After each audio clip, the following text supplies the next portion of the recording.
बापा.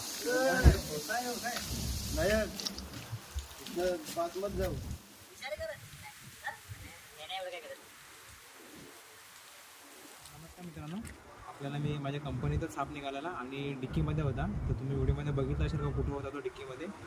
तर या सापाला ना सँडबॉ असं इंग्लिशमध्ये बोलतात आणि मराठीमध्ये आपल्याकडे डुक्याकोनस आणि या लोकल भाषेमध्ये म्हणजे इकडे आपल्याकडे गावठी भाषेमध्ये याला मोंडुल्या म्हणून ओळखलं जातात.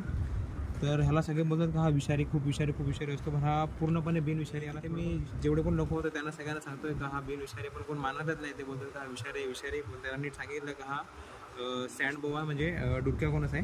हा पूर्णपणे